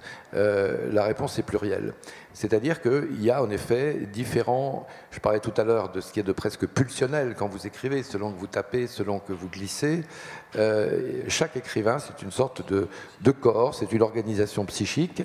Et il y a au moins, pour aller vite, deux écoles. Il y a les écrivains du jaillissement. Exemple dans la littérature française, le duc de Saint-Simon, Rimbaud, Aragon. Et ça se voit très bien sur les manuscrits, parce qu'on était encore dans l'époque des manuscrits. Vous allez à côté à la bibliothèque Jacques Doucet, place du Panthéon, vous vous faites montrer, si vous pouvez, les manuscrits du Paysan de Paris, par exemple, des écrivains d'Aragon autour de 1922-1923. Vous voyez très bien qu'il n'y a pas une rature. Et vous voyez, et c'est corroboré par ses contemporains qui étaient sidérés par la façon dont l'écriture d'Aragon jaillissait, et sans remords. Bon. Saint-Simon, vous le voyez aussi, et Rimbaud, il suffit de le lire, vous voyez bien. Bon. Au contraire, il y a les écrivains de la lenteur, des versions multiples de ce que Flaubert appelait le gueuloir. Vous savez que Flaubert testait ses textes à voix haute et qu'il les retravaillait de façon presque infinie. Donc, que ça soit le résultat d'une sorte d'artisanat, d'orfèvrerie très, très retravaillée, très minutieuse, très exigeante, avec toutes les déceptions et les remords. Il y a des romans, me dit-on, dont il y a eu 10 ou 12 versions pour arriver à la version finale. Bon. Alors ça, c'est une école qui a sa dignité, et l'autre école qui a une égale dignité, ce sont ceux qui, avec une espèce de facilité de geyser, mais je ne mettrai pas de hiérarchie entre l'un ou l'autre. Mmh. Et d'ailleurs, pour en finir, je vous parlais des expériences, ma modeste expérience de différents régimes d'écriture. Quand vous écrivez un journal, c'est assez curieux parce que vous vivez une chose et vous l'écrivez ensuite. Donc vous vivez en miroir, comme si les journées avaient 48 heures. Vous vivez, vous écrivez, vous vivez, vous écrivez. Donc vous finissez par être dans une sorte de vie dédoublée, et ça ne vous laisse pas trop le champ pour les réécritures, le remords, le polissage d'un texte. Ça, vous avez intérêt à le sortir assez vite, assez spontanément, comme ça a été vécu, comme une photo, disais-je. Alors, question à tous les deux aussi, et puis après je me tourne vers la salle. Qu'est-ce qui fait qu'une œuvre reste dans le temps, alors? Marquera d'une trace, ça vaut en littérature évidemment aussi.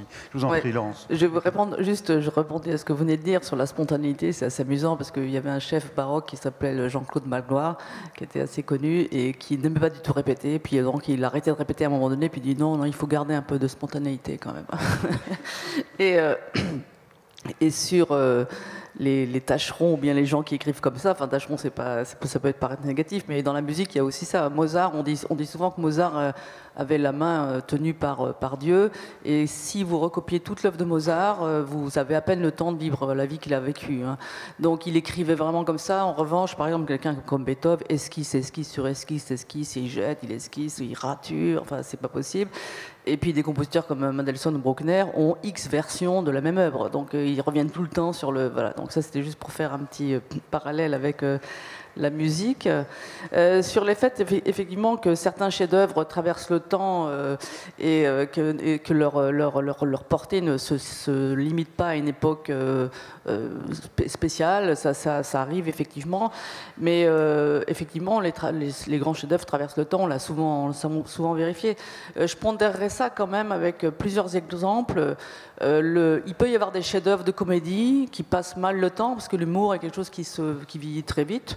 Et ça ne veut pas forcément dire que l'œuvre est moyenne, ça peut être un grand chef-d'œuvre. Et vous citiez Oscar Wilde de tout à l'heure. Moi, il y a une phrase que j'aime citer d'Oscar Wilde, c'est qu'il dit que la vie imite l'art beaucoup plus que l'art n'imite la vie.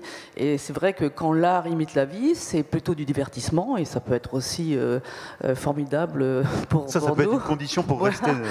Mais c'est vrai que quand la vie imite l'art, quand la vie a été inspirée par l'art, qu'a priori elle inspire davantage de générations. Vous avez aussi à l'inverse certaines œuvres qui livrent leur vérité beaucoup plus tard. On a parlé tout à l'heure du Sacre du Printemps, qui a fait un scandale absolu, même une révolution quand elle a été jouée pour la première fois. Maintenant c'est un des grands classiques du répertoire. Vous avez aussi des œuvres empêchées qui n'ont pas été jouées à leur époque, qui tout d'un coup ont surgi. Je pense par exemple aux 4 saisons de Vivaldi qu'on a découvert dans les années 60 et qui est immédiatement tombé comme un chef-d'œuvre. Alors pour le coup, elle n'a pas traversé le temps, mais elle est arrivée comme ça. Je pense aussi aux symphonies de la compositrice qui s'appelle Louise Farin, dont j'ai enregistré un disque, dont les œuvres ont été très très peu jouées à l'époque parce que femmes, etc., qui sont des œuvres formidables. Et puis vous avez aussi une catégorie de chefs-d'œuvre qui n'ont pas traversé le temps au départ parce qu'ils ont été modifiés. Par exemple, prenons les symphonies de Schubert. Brahms, il n'aimait pas comment c'était orchestré, donc il a modifié en direct, live, sur le manuscrit. Il dit non mais ça, il s'est trompé, là, etc. C'est vraiment trop nul. Et donc ces œuvres ont été 19e, on va dire, ont été alourdies par Ala Brahms. Et elles n'ont pas eu un énorme succès. En revanche, quand tout d'un coup on a nettoyé les manuscrits, qu'on a découvert la vérité de Schubert, et bien tout d'un coup ces œuvres sont devenues intemporelles. Voilà, donc ce que je veux dire, c'est que oui, les chefs-d'œuvre traversent le temps, mais pour autant il faut quand même regarder. Et je pense qu'effectivement, celles qui résistent, c'est celles qui ont un basement qui peut être universel.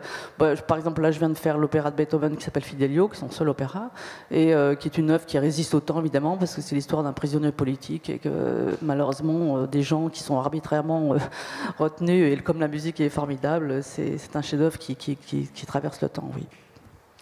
En littérature, c'est le volume, c'est la rupture dans le rythme, dans le style, par exemple. On parle beaucoup de Céline en ce moment avec la production de son inédit. Qu'est-ce qui fait qu'une œuvre, tout d'un coup, c'est ce qu'elle porte aussi, c'est ce qu'elle raconte. Ce qui est bien intéressant et à la fois dangereux et plein d'espoir pour un auteur contemporain, c'est qu'il va être jugé par des juges qui ne sont pas encore nés. Certes, il y a un accueil, il y a une réception immédiate d'un livre quand il paraît, mais je dirais volontiers que les écrivains sont influencés par leurs successeurs. Et je vais m'expliquer. C'est la question du goût et de la façon dont une époque ou telle époque revisite, entérine des hiérarchies ou au contraire les détruit. Exemple simple, Voltaire, en son temps, était renommé comme auteur de tragédies. Et les contes de Voltaire, c'était des sortes de bagatelles comme ça, amusantes. Et son ambition, d'ailleurs, était plutôt d'être Jean Racine. Or, aujourd'hui... On a retenu la philosophie ou la politique. La philosophie, la politique, les contes, et qui lit et qui joue les tragédies de Voltaire? Personne. De la même façon, vos grands-parents, arrière-grands-parents, dans les années 1920-1930, étaient sans doute, puisque c'était le goût du temps, des lecteurs de cycles romanesques qui ont été des succès énormes, qui s'appelaient Les Hommes de bonne volonté, qui s'appelaient Les Thibauts, qui étaient signés par des auteurs qui s'appelaient Jules Romain ou Martin Dugard. Et aujourd'hui, qui lit encore Jules Romain ou Martin Dugard? Ce qu'on lit de Jules Romain, c'est des copains, mais c'est une pochade. D'ailleurs, c'est très amusant. C'est un livre de normalien sur des petits canulars. Personne ne lit Jules Romain. À l'inverse, je ne sais pas si le nom d'Emmanuel Berle vous dit quelque chose, mais Emmanuel Berle, qui était un ami de Proust et qui était précisément le prototype de l'écrivain témoin de son époque, mais très, très modeste de son vivant, eh bien, nous a laissé des livres, des petits livres merveilleux. Je vous recommande de lire Sylvia. C'est le contraire d'une grande symphonie tuante à la Martin Dugard. C'est plutôt une petite pièce intime, je ne sais pas, à la Chopin ou à la Ravel.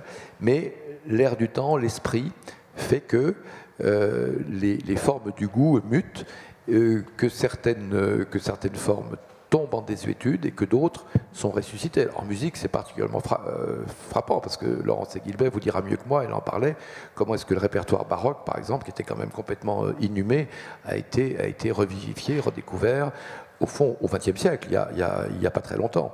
Donc, on n'est pas éternellement maudit, on peut avoir la chance d'être repêché, en quelque sorte, et parfois des siècles après le moment où ces œuvres ont été conçues.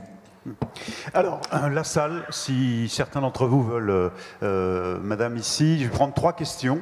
Je ne vous vois pas bien. Monsieur ici, peut-être quelqu'un qui a une chance au fond. Est-ce qu'il y a quelqu'un qui se manifeste? Oui, tout en haut aussi. Alors, madame, on commence par vous, si vous voulez bien. Allez-y, je vous en prie. Bonjour. C'est une question pour Marc Lambron. Je voulais savoir si, pour vous, écrivain était un état. Est-ce qu'en d'autres termes, il y a le temps de l'homme et le temps de l'écrivain? Est-ce que... Voilà, vous pouvez... D'accord. Ici, monsieur, je vous en prie, vous avez le micro déjà. D'abord, je voulais vous remercier tous les deux de ce temps que vous partagez avec nous, que vous nous offrez en quelque sorte. Je voulais savoir si vous avez chacune, une œuvre particulière qui vous a marqué. Que vous appréciez. Que vous appréciez, que vous a marqué. Voilà. En musique comme en littérature. Dans toute votre existence jusqu'à aujourd'hui. En musique comme en littérature. Pour moi, par exemple, c'est le concerto pour piano numéro 2 de Rachmaninoff, et puis aussi Ludwig Leveson, Le destin de Mr. Crump. Le personnage principal est un musicien d'ailleurs. Voilà. Et le musicien a le droit de se prononcer sur la littérature et réciproquement. Absolument. Merci. Voilà. Merci. Alors, tout en haut, j'avais vu quelqu'un qui... Oui, je vous en prie, allez-y, posez votre question.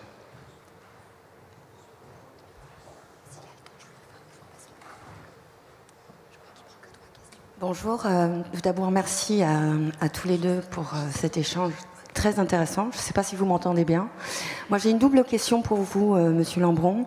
J'aimerais savoir, vous nous parliez de Flaubert tout à l'heure et je voulais avoir votre propre expérience. À quel moment, en quelle temporalité vous décidez que votre livre en tant qu'écrivain est terminé ?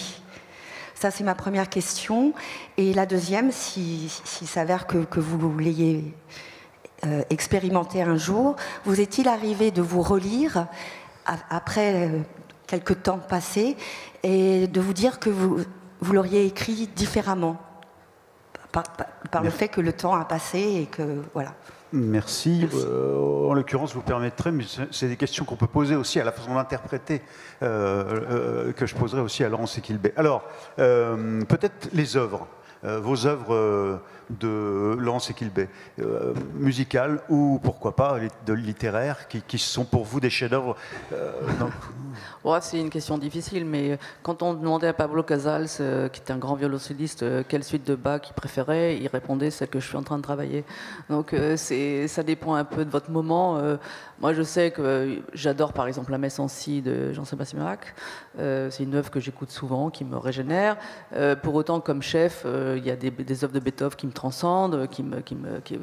Beethoven était un compositeur lui-même qui se décrivait comme électrique, et moi je suis assez impatiente, donc ça me plaît. Voilà, mais ça dépend complètement de votre moment, mais en tout cas, citons la Messe en Si, puisqu'il faut citer une œuvre. Et à part les livres de Marc Lambron en littérature... Bon, je vous laisse réfléchir. Marc, je vous en prie, musique ou écriture, écriture. Alors, vous avez cité Victor Hugo, Proust, donc peut-être n'y revenons pas. Mais... pour être, oui, il faut toujours, c'est pas mal de revenir à l'origine. Au fond, qu'est-ce qui vous marque? Eh bien, initialement, en fait, c'est un texte, c'est plus qu'un texte, qui m'a marqué à l'époque où je ne savais pas lire. C'est le journal de Mickey. Car... vous vous moquez de nous, là? Pas du tout. Je vais vous dire pourquoi. J'avais 4 ans, donc je ne sais pas lire. Et j'avais une arrière-grand-mère qui était née en 1885, donc, et qui avait précédé, sa naissance précédait de beaucoup de bandes dessinées du XXe siècle.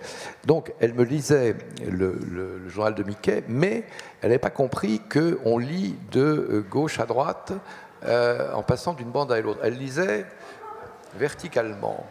Et donc...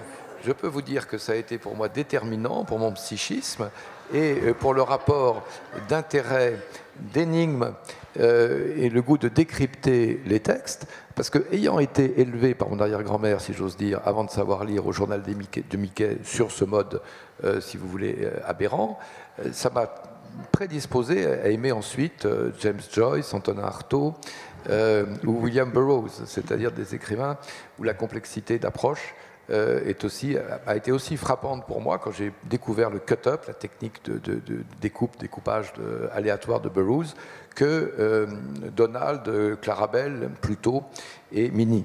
Voilà, pour répondre, qui sont donc pour moi des personnages importants. Vous savez que Oscar Wilde, encore lui, disait que le plus grand chagrin de sa vie, ça avait été la mort de Lucien de Rubempré dans Splendeur et misère des courtisanes de Balzac. Eh bien, moi, les personnages qui m'ont peut-être le plus marqué, ce sont des souris et des canards.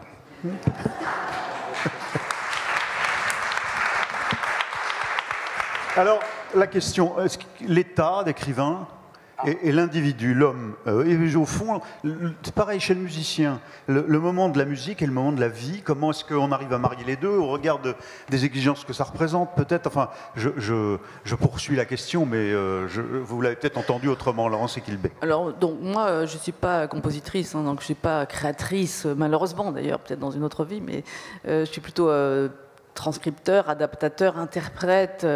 Donc si j'ai un devoir, c'est celui quand même de mieux comprendre ce que veut dire une œuvre que je dirige. Et d'ailleurs, un de mes maîtres, Arnoncourt, disait que si on ne trouvait pas la clé de résonance d'une œuvre avec l'époque, c'était pas la peine de la jouer. Donc il était lui-même étant baroqueux, fan du historiquement informé, disait que c'était essentiel de trouver cette résonance. Je dis ça parce qu'aujourd'hui, les interprètes sont beaucoup plus respectueux, a priori, des œuvres qu'ils interprètent, donc leur part en tant qu'homme ou femme disparaît un peu, s'efface. À l'inverse, par exemple, d'une époque où vous connaissez tous le pianiste Glenn Gould, vous écoutez 15 secondes, vous savez que c'est Glenn Gould, par exemple. Aujourd'hui, c'est un peu plus compliqué parce que effectivement, les interprètes cherchent une forme de véracité, une forme d'authenticité avec tous les compromis que ça peut se poser, et qu'on ne s'empare plus d'une œuvre comme on pouvait s'en emparer jadis. Donc ça, c'est très intéressant qu'on confond vraiment le... Et c'est une bonne tendance, ça, par exemple? Oui, je trouve que c'est une bonne tendance. Pourquoi? parce que je trouve que les parce œuvres... œuvre, ça a été fait aussi pour la livrer aux autres. Oui, mais les ceux qui vont l'interpréter. Les œuvres ne sont pas des choses qu'on prend pour soi et qu'on transforme à l'envie. Enfin, ça, je trouve pas ça assez respectueux. Quoique aujourd'hui, en fait, comme c'est toujours des balanciers, c'est comme un peu la politique, eh bien aujourd'hui, il y a des grands chefs, pourtant que j'aime bien. Par exemple, si vous connaissez Théodore Korensis, qui est un des grands chefs actuels, qui prend la Clémence de Titus et puis il la fourre avec la grande messe en ut de Mozart. Et tout le monde trouve ça super bien. Moi, je trouve pas ça bien, mais bon, c'est pas grave. Mais en tout cas, c'est une tendance qui revient énormément. Mais je dis ça parce qu'il y a une forme de liberté de création qu'on pourrait appliquer à la musique, mais que des metteurs en scène, par exemple, appliquent à des œuvres littéraires que sont des pièces de théâtre. La mise en scène détermine tout d'une œuvre littéraire, et pourtant, donc entre deux metteurs en scène, il y a deux œuvres différentes. Avec le micro, Marc, s'il vous plaît. Et même à l'opéra, en effet, en musique.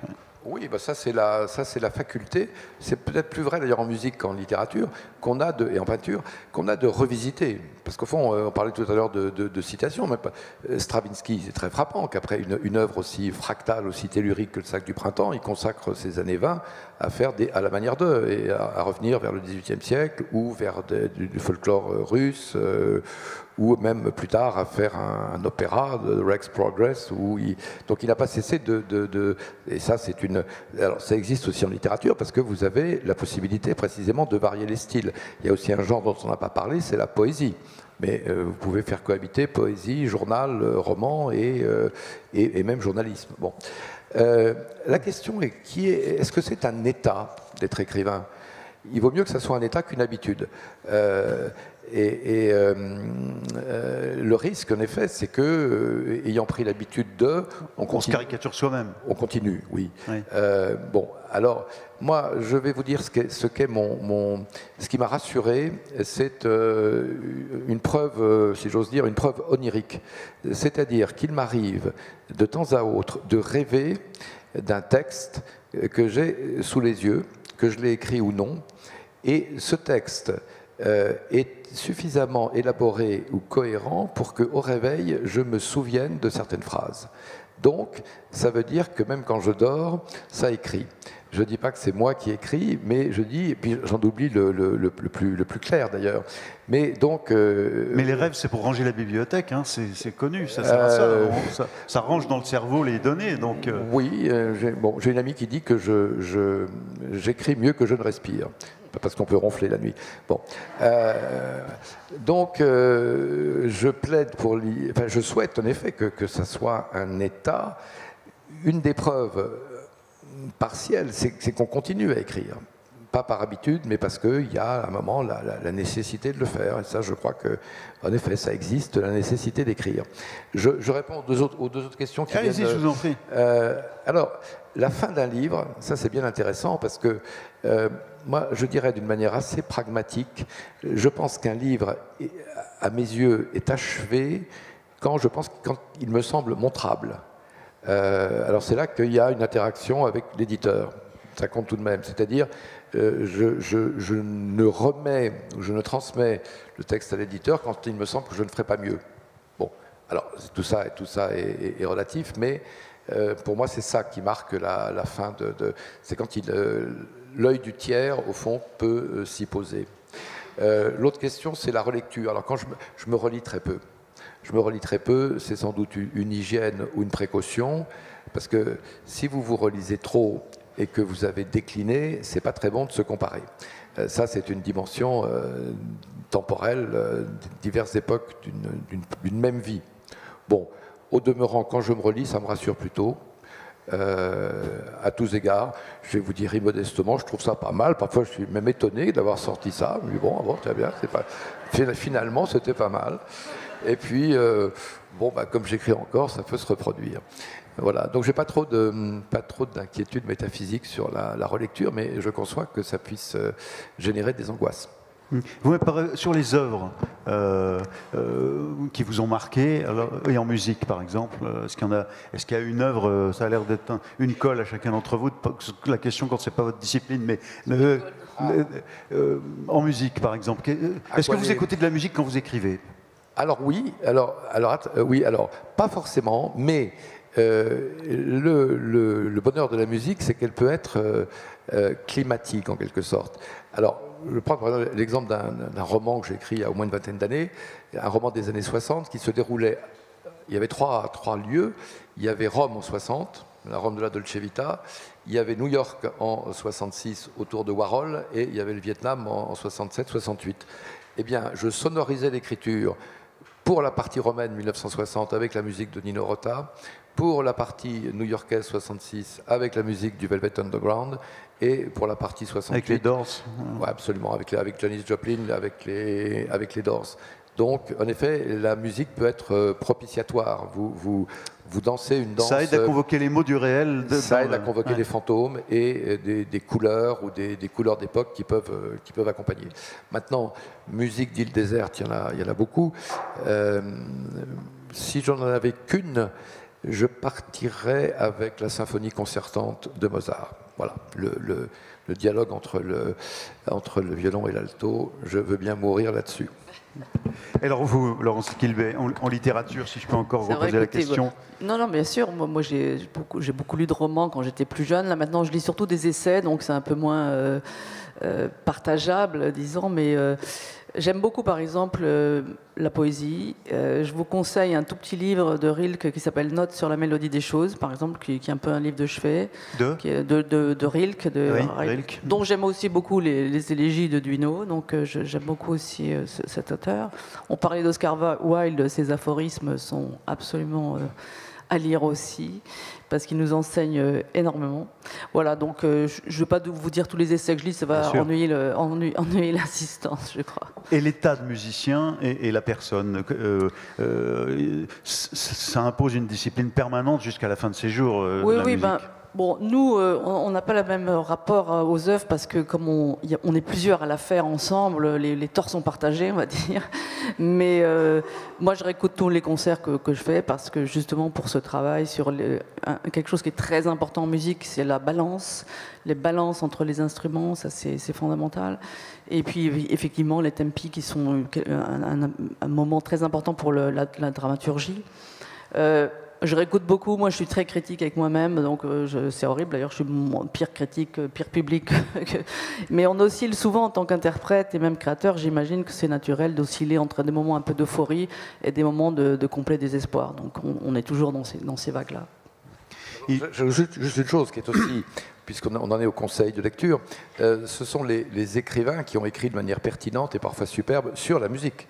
Alors, si j'avais en conseiller deux, alors pas vraiment un écrivain, c'est un philosophe, mais le Ravel de Yankelevitch est vraiment un livre admirable et de quelqu'un qui est de l'intérieur et dans la musique. Et si vous voulez lire une sorte de divertimento, concert baroque d'Alero Carpentier, qui est une longue nouvelle. L'idée, c'est à Venise, et donc c'est une sorte de fable très amusante, et c'est la rencontre de Monteverdi et de Stravinsky à Venise, orchestrée par un écrivain latino-américain qui nous fait traverser les temps et avec beaucoup de verve et d'allégresse, puisque Monteverdi, évidemment musicien vénitien. Et vous savez que Stravinsky est enterré au cimetière de San Michele à Venise, que la ville était importante pour lui, et que c'est là que la Fenice, notamment de Rex Progress, a été créé. Et c'est là qu'ils se sont rencontrés, si j'ose dire. Qui les deux musiciens. Dans la nouvelle, oui. Alors c'est évidemment c'est complètement imaginaire. Complètement imaginaire, mais vous avez voilà, le bal, la rencontre Stravinsky-Monteverdi. Concert baroque d'Alero Carpentier. C'est bien noté, merci. Est-ce qu'il y aurait encore deux questions dans la salle? Oui, madame, ici, et une dernière, voilà, ici. Alors, vous avez le micro, allez-y, je vous en prie. Allez-y. Oui, je prends mon élan. Je prends un petit temps de réflexion. Malheureusement, il ne nous en reste plus beaucoup. Bien, alors, c'est parti. Marc Lambron, vous, dans Les Menteurs, à travers trois personnages, vous parlez de vous. Et vous dites qu'à un moment donné, c'est Claire qui s'exprime, elle dit qu'elle pourrait friser la folie, c'est une drogue, l'écriture, etc. Donc ma question s'adresse également à Laurence et à vous-même. Est-ce que vous avez un exutoire? Par exemple, vous allez à la pêche, vous faites du macramé, vous jouez au Scrabble. Est-ce que vous avez une activité extrêmement terrestre ou la cuisine? Voilà, ça m'intéresserait de savoir si vous avez trouvé une balance dans vos vies. Est-ce que vous vous arrêtez de temps en temps? Est-ce que vous partez en vacances? Autre question? Oui, je vous en prie, madame. Oui, ma question, c'est pour madame Ekilbey. Il va concerner le temps de l'après-concert, puisque c'est quelque chose d'extrêmement éphémère que vous préparez énormément. Et c'est une expérience que nous, spectateurs, on vit et on a des choses en tête après. Mais vous, madame Ekilbey, c'est quoi pour vous ce temps d'après-concert? Ok, merci beaucoup. Donc, sur la question de madame, moi j'aime beaucoup l'art contemporain, les arts plastiques en général. D'abord, je trouve que la mixité est plus évidente. Vous sculptez vous-même? Non. Je dirais les arts plastiques en général. Je pense qu'on y respire mieux dans la mixité. Et en tout cas, c'est quelque chose qui m'inspire énormément. Donc, dès que je peux, je vais au contact de ces œuvres. Et je ne pêche pas, malheureusement. D'ailleurs, je ne pêche pas du tout, en fait. Et pour ce qui est des après-concerts, c'est intéressant ce que vous dites, parce que pour moi, c'est très important, les après-concerts. À la fois le contact avec les musiciens qui ont réalisé ce concert et le contact avec le public qui a été à ce concert, J'aime beaucoup avoir le feedback, de parler avec les gens. Et après, de toute façon, votre adrénaline met vraiment beaucoup de temps à redescendre. Donc, il n'y a pas une forme de dépression, en tout cas de tristesse, de mélancolie, parce qu'on est... Surtout après une production d'opéra, parce que là vous êtes pendant 5 semaines avec des gens qui sont devenus vos meilleurs amis, etc. Puis après il n'y a plus rien. Donc ça c'est assez déprimant. Ouais. Alors, votre hobby éventuel dans la balance, monsieur le menteur, enfin les menteurs. Oui, très menteur. Alors, je vais le faire à l'envers, comme disent les jeunes maintenant. C'est-à-dire que pour qu'il y ait un exutoire à l'écriture, il faut précisément qu'elle soit vécue comme quelque chose qui commence à peser, ou comme un pinceau, ou qui nécessite une échappatoire. Alors moi, je vais vous dire le contraire. Personne n'est parfait. J'ai été pendant 30 ans, vous avez cité ma condition infâme d'énarque, mais j'ai été magistrat au Conseil d'État. Donc, dans la journée, j'étais un juriste et j'essayais de défendre les citoyens contre les décisions arbitraires de l'administration. Mais la purge, si vous voulez, la catharsis ou l'exutoire, c'était plutôt précisément d'écrire. Après ces heures d'un travail. Alors certes, vous savez que Stendhal disait que le modèle d'écriture pour lui, c'était le code pénal. Parce que tout condamné à mort à la tête tranchée, c'est une phrase parfaite. Donc, on peut trouver dans la rédaction, mais c'est vrai, il peut y avoir des interférences de rédaction, parce que la rédaction, la précision lexicologique notamment, et l'économie de rédaction d'une décision de justice, après tout, ça peut aussi contaminer légèrement la façon dont on écrit. Plutôt sèche ou brève, ou bien tempérée que longue et étalée. Donc voilà, ceci pour dire aussi que la question, alors c'est pas la question du temps, mais c'est la question de la liberté. C'est que, on disait tout à l'heure, est-ce que peu d'écrivains en réalité vivent de leur plume? Donc se pose la question du second métier. Beaucoup, un écrivain, c'est aussi beaucoup quelqu'un qui a au moins 2 vies. Beaucoup de professeurs, naguère et encore aujourd'hui, mais d'autres métiers aussi bien. L'avantage du second métier, c'est que ça ne vous met pas le couteau sous la gorge comme écrivain, parce que rien n'est pire, ou rien ne serait pire que des livres que vous écririez, non pas par nécessité intérieure, mais par nécessité économique, parce que là vous finissez par transiger, par donner des gages à quelque chose qu'on peut appeler le marché ou le goût du temps. Donc en réalité, il est assez salubre pour un écrivain de ne pas dépendre, en tout cas, s'il dépend psychiquement, mais pas financièrement, de son travail d'écrivain. Je vous pose la question à vous aussi, est-ce qu'il y a une forme de dépression, est-ce qu'il y a un après l'œuvre? Une fois qu'on a fini le livre, il se passe quoi? Alors là, il y a une phrase de Mark Twain que j'ai toujours trouvée assez juste. Il dit, donc Mark Twain, entre 2 livres, il faut laisser la citerne se remplir. Ça veut dire en effet que quand vous êtes à la fin d'un livre, vous êtes vidé de son projet et de l'exécution du projet, et qu'avant que se cristallise l'envie, et même l'énergie d'ailleurs, de repartir pour l'inspiration. Oui, je crois que l'inspiration, mais il y a facilement, dans mon cas en tout cas, pour les romans, il y a facilement 1 an où j'ai pas envie d'écrire de roman quand je viens d'en finir un. Pour certains, ça peut être très très long. Ah bah oui, ça peut durer 3 ans, ça peut durer plus, ça peut aussi passer par le renoncement à certaines formes. Par exemple, si vous prenez, je ne vais pas faire le prof, mais un écrivain comme Malraux, il écrit des romans jusqu'en 42, qui est Les Noyers de l'Altenbourg, et après, il n'écrit plus de romans. Parce que dans une vie d'écrivain, il y a aussi des envies de formes différentes. Et dans le cas de Malraux, il va devenir historien de l'art, et ensuite il va passer avec le cycle des antimémoires au récit de soi-même, à l'autobiographie. Donc le temps d'un écrivain, c'est aussi le fait que sur une carrière longue, différents registres. Il y a différents registres et qu'on peut en abandonner certains pour d'autres, ou les faire cohabiter. On est arrivé au bout de cette discussion. En conclusion, qu'est-ce que vous voudriez qu'on retienne au fond de ce moment, par exemple? Non, je voudrais juste dire qu'on a beaucoup parlé, en tout cas pour la musique, comment on cherche la clé de résonance, comment on interprète les grands chefs-d'œuvre, etc. Et on a parlé de la différence entre effectivement l'artiste et l'homme ou la femme. Moi, je dirais une chose, on n'a pas beaucoup parlé de musique contemporaine, et les seuls moments où je me suis trouvé une adéquation entre femme et artiste, c'était vraiment les moments où j'ai interprété de la musique contemporaine. Et je dis ça spécialement parce que c'est vrai que c'est des moments qui peuvent être des moments d'exutoire, qui peuvent être des vrais catharsis émotionnels. Et je pense que c'est très important d'écrire de la musique contemporaine parce qu'on sait ce qu'on va dire aux futures générations, et que c'est pas parce que j'ai un orchestre sur instrument d'époque que le contemporain J'ai enregistré 3 disques monographiques de compositeurs et compositrices. Donc voilà, c'était juste une dernière conclusion pour la musique contemporaine qui est très chère à mon cœur. Donc vous nous dites en fait, écrivez, oui. si vous en avez l'inspiration. Pardon, c'est peut-être un peu pédant, mais je finirai par une phrase de Dante qui est dans l'Enfer, qui dit que la connaissance sera morte dès l'instant que les portes du futur seront fermées. Voilà. Merci. Marc Lambron.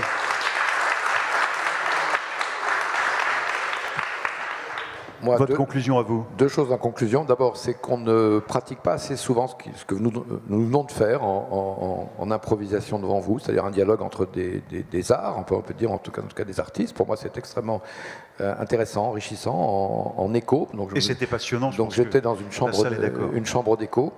Donc merci à Laurence Equilbet. Et la deuxième chose, si mon âge auguste m'autorisait maintenant à donner des conseils, je vois des très jeunes gens en tout cas au premier rang, c'est n'abandonnez pas l'exigence, faites tenir ensemble le journal de Mickey et James Joyce. Je vous remercie. Merci à tous les deux.